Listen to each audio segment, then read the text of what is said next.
Mesdames, Messieurs, bonjour et bienvenue dans cette édition du journal. Voici les titres. Demain, 14 juillet, jour décisif pour les candidats au baccalauréat. Ils seront fixés sur le sort.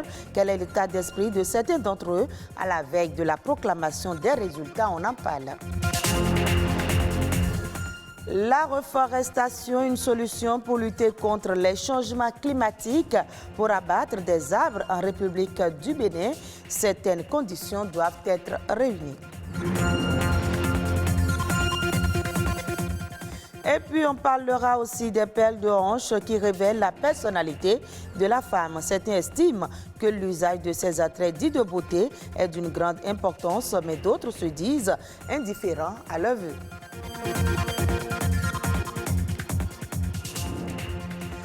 Merci de votre fidélité. Les candidats à l'examen du baccalauréat 2021 seront fixés sur le socle dès ce mercredi 14 juillet 2021. À 24 heures de la délibération et de la proclamation, les candidats sont dans l'expectative. Ils attendent avec grande impatience. C'est la sérénité chez certains candidats et parents rencontrés à Cotonou et à Bomé-Calavi. État d'esprit des candidats avant les résultats du baccalauréat 2021. C'est un reportage de Junis Setonji, Donatien Falola et Patrick Adjagbodjou. C'est ici, avec d'autres jeunes de son quartier, que Élisée, 19 ans, candidat à l'examen du baccalauréat 2021, évacue le stress de l'attente des résultats. Sa distraction est partagée entre les jeux vidéo et le baby-foot. Je joue au baby-foot parce que d'abord j'aime le foot, j'aime le football et ça me permet aussi de me distraire aussi. Des fois j'oublie carrément que je suis même allé au bac, quoi. Je suis là à m'amuser tout le temps. Et quand je vais quitter ici et j'irai à la maison, ça va me revenir à l'esprit que je suis un candidat au bac et là les soucis recommencent. Bon, au moins pendant la journée, je ne suis pas trop stressé. J'arrive toujours à me mettre à l'aise jusqu'au jour de la délibération des résultats. Tout comme Élisée, Evodie est aussi décontractée et sereine. Elle essaie de gérer l'attente des résultats sans stress et sans pression psychologique. Evodie préfère plutôt regarder la télé et se reposer comme bon lui semble. Après la composition, je me couche, je me réveille quand je veux. Quand je me lève, je ne fais plus rien. Je mange, je viens regarder la télé. Après ça, je me distrais un peu par Facebook et WhatsApp. Après, je me couche, je me repose. Le soir, je mange, on regarde la télé ensemble, on discute. Et après, ça fait au lendemain. Un emploi du temps relax qui permet à Evodie de ne pas être trop pensive. Quant à son papa, difficile de ne pas stresser. À l'approche de ces résultats, j'avoue franchement que le stress y est. C'est dit, mais est-ce que je vais avoir le bon résultat? Est-ce que c'est le contraire? Ben bon, déjà, c'est une satisfaction de savoir que son enfant est allé jusqu'en terminale pour pouvoir franchir le cap. Tout parent d'ailleurs comme moi doit croiser les doigts et implorer le Dieu Tout-Puissant pour que la chance soit de notre côté. La chance, oui. Mais Élisée et Evodie sont plus que confiants et rassurés qu'ils vont décrocher leur premier diplôme universitaire. Je m'attends à un bon résultat parce que je sais que j'ai donné le meilleur de moi-même pendant ces 3 jours de compétition. Je suis rassurée parce que je sais que j'ai travaillé et je ne m'inquiète pas pour les résultats. Des résultats qui seront officiellement proclamés ce mercredi 14 juillet 2021. La lutte contre les effets du changement climatique est aujourd'hui une préoccupation pour tous. La reforestation, voilà ce qui est proposé pour atténuer les effets de ce phénomène. Mais si un arbre devient gênant, ne faudrait-il pas l'abattre? L'abattage des arbres est-il interdit? Sinon, dans quelles conditions faut-il le faire? Un spécialiste des eaux et forêts nous propose des réponses suivant Arnaud Orecan. On ne dira pas qu'il ne faut pas du tout abattre les arbres. Ce n'est pas possible parce que toute la vie de l'homme tourne autour de l'arbre. Et on en a besoin sur tous les plans, depuis le bébé du berceau jusqu'à l'enterrement au cercueil. Donc à un moment donné, il faut les abattre, mais seulement il faut les abattre dans des conditions données, des conditions prévues par les textes de la République. Et pour ce faire, à chaque fois qu'il s'agira d'abattre normalement un arbre, il y a une demande, il y a des formalités à faire au niveau de l'administration forestière. Même si c'est chez vous, même si c'est un arbre que nous vous avons sensibilisé par exemple à planter devant votre maison, que ce soit à l'intérieur même de votre cour, au moment de l'abattre, vous êtes obligé de vous rapprocher encore de l'administration forestière pour faire la demande et nous allons voir avec vous quelles sont les motivations qui vous amènent à vouloir abattre ces arbres en ce moment. Et si nous ne voyons pas ces motivations pertinentes, nous allons vous suggérer d'autres approches pour pouvoir préserver l'arbre. Il ne faut pas abattre un arbre, peu importe son âge. Un arbre sur une cour ou bien devant un portail, ça, on peut l'abattre quand à un moment donné, ça ne commence pas à gêner. Et que ce soit la toiture, que ce soit un danger de chute sur un bâtiment ou que ce soit pour aménager, pour construire. On peut abattre en ce moment, quel que soit l'âge. Mais si c'est une plantation que vous avez installée, avant d'abattre cet arbre, il faut requérir l'avis des techniciens que nous sommes au niveau de l'administration forestière parce qu'il faut voir avec vous quels sont vos objectifs sylvicoles. Les objectifs sylvicoles, ça veut dire quoi? Au moment où vous voulez planter, mettre en place votre plantation, quel est l'objectif que vous visez? Est-ce que vous visez juste de reboiser pour l'embellissement? Est-ce que vous visez de reboiser parce que vous voulez les utiliser après pour faire des meubles? Ou bien vous visez de planter ces arbres pour pouvoir les vendre après comme des bois de service ou bien des bois énergie? Donc nous vérifions tout ça avant de vous accorder une autorisation et nous vous conseillons. Dans la culture africaine, les perles portées à la hanche constituent un outil de séduction qui trace la silhouette de la femme. Outre la lingerie extra-sexy, le port des perles à la taille va très souvent au-delà de l'âme de séduction qu'on lui attribue. Pour connaître donc la vraie signification du port des perles à la hanche, Émile Azokota a effectué une descente au marché d'Antokpa. Voici son reportage. Les perles, objet de séduction qui dessine le corps de la femme africaine. Son usage à la hanche est un appât pour séduire les hommes. Pour ses atouts naturels incontestables, nombreuses femmes africaines optent pour le port des perles de hanche. Un attirail qui a traversé les âges, mais n'a rien perdu de son charme. Les femmes doivent porter les perles parce que pourquoi? L'homme ne peut pas rester simple et la femme aussi doit rester simple, c'est pas bon. Il y a des gens qui aiment les grosses perles, il y a des perles comme ça. Ils aiment à le porter au rein pour faire exciter leur mari dans la chambre. Moi, personnellement, quand une femme porte les perles, ça m'excite beaucoup. Et moi, quand je vois une femme qui ne porte pas les perles, on dirait que je suis devant un homme comme moi. Donc j'aime beaucoup les perles, je les apprécie. Pour cette psychologue, les perles sont des objets de mise en valeur de la sensualité et de la féminité. Il en existe de différentes formes et de différentes couleurs.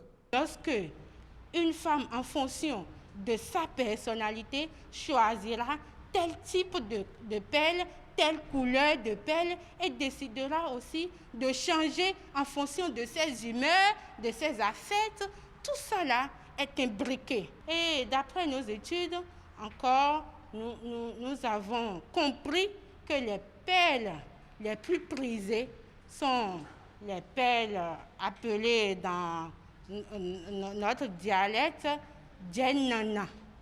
Djennana, ce sont des perles qui ont la caractéristique de résister au feu.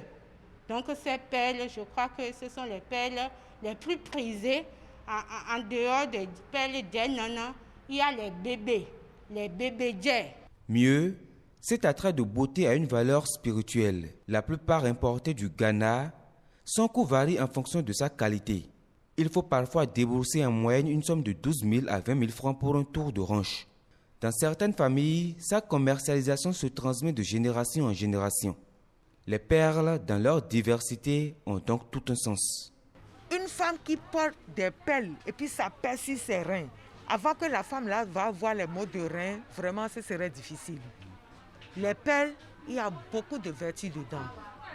Une femme doit toujours porter des perles. Si tu as les perles sur toi et qu'il y a quelque chose, quelqu'un t'a envoyé quelque chose, s'il y a perles sur tes reins, ça ne peut pas t'atteindre. Pour des personnes averties, les perles sont de véritables outils de séduction. Elles feraient voyager dans un monde érotique où le beau est le seul maître de la conquête du cœur.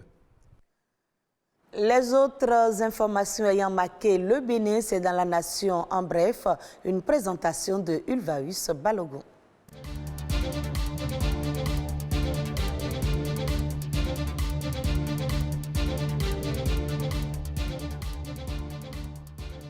Les produits vivriers et intrants agricoles frauduleusement exportés et saisis par la police seront vendus par les commissariats. C'est déférent aux instructions du chef de l'État que le ministre de la Décentralisation et de la Gouvernance locale a informé les préfets à ce propos. Selon la correspondance, les recettes issues de la vente seront réparties à raison de 50% pour abonder les fonds de fonctionnement du commissariat ayant réalisé la saisie et 50% pour appuyer les fonds de sécurité alloués aux unités de surveillance du corridor du département. Diligence est donc faite aux directeurs départementaux de la police républicaine en vue de la mise en œuvre de ces instructions afin d'éviter que les produits saisis ne pourrissent.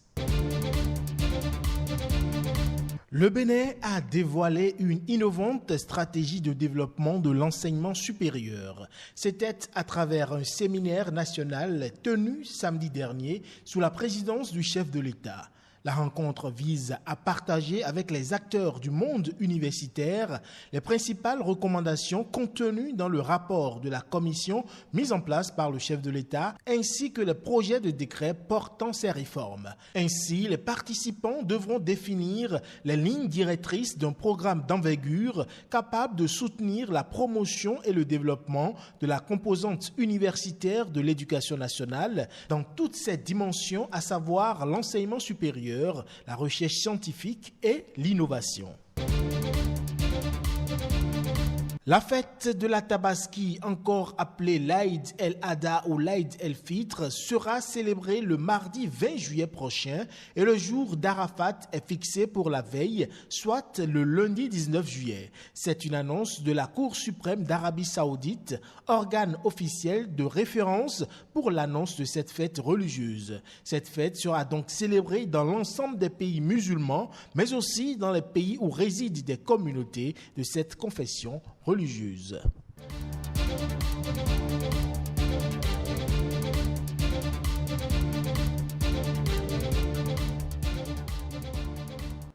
Actualité hors du Bénin, une augmentation de 124 millions de dollars de chiffre d'affaires réalisé sur le trafic de canal de Suez. Les revenus ont augmenté pendant l'année 2020-2021 malgré l'incident de l'Iver-Givin. D'après les autorités, les politiques flexibles mises en place ont permis d'enregistrer le revenu annuel le plus élevé de l'histoire du canal.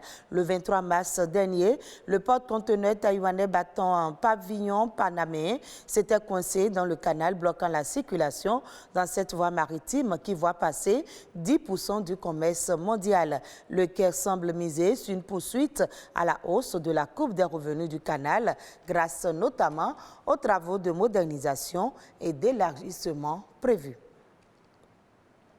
Alors que les cas de Covid-19 augmentent fortement en Tunisie, le pays a appelé les membres de la diaspora en France à se mobiliser sous forme de dons pour venir en aide au système de santé tunisien très affaibli par cette nouvelle vague épidémique. Suivez le reportage de nos confrères de France 24.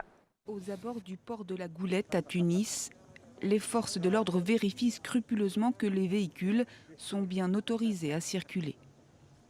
برشا براجات في الطريق وثم برشا مراقبه وندور بالترخيص شركه مصدره احنا عندنا الترخيص باش نوصلوا السلعه للبرد. Le gouvernement tunisien a prolongé jusqu'au 31 juillet le confinement et le couvre-feu nocturne dans 6 gouvernorats les plus touchés par la propagation du virus, dont Tunis et sa banlieue. Et depuis jeudi dernier, les déplacements entre les régions sont interdits. بالنسبه للاحترام الحاجه الموجهه اللي عملناها في نهايه الاسبوع انا نقول لك ثم نسبه 90% و10% مخالفات قاعده تقوم بها المصالح الامنيه في النقاط. Des mesures strictes visiblement respectées. La ville touristique de Sidi Bou Saïd, d'ordinaire si fréquentée par les Tunisiens et les étrangers, est désertée. Une jauge a été instaurée dans les cafés et restaurants. Les employés de ceux restés ouverts pour servir en terrasse ou à emporter peuvent en témoigner. معناها شيء أول مرة يصير في الدنيا هذه، فهمت؟ ديجا انت ملي تشوف سيدي بوسعيد ملي تطلع فهمت وتشوف سيدي بوسعيد مخك يقف. La semaine dernière, le ministère de la Santé a qualifié de catastrophique la situation sanitaire en Tunisie, déplorant l'effondrement du système. Touchée par une nouvelle vague de contamination, la Tunisie a enregistré ces dernières semaines un nombre record de cas du jamais vu depuis mars 2020. La campagne de vaccination lancée en mars dernier piétine. Le pays manque de doses de vaccins et il est loin d'avoir reçu les plus de 4 millions de doses prévues par l'initiative COVAX. Retrouvez ce journal sur le site de l'ORTB, www.ortb.bj. Merci à vous de nous avoir suivis.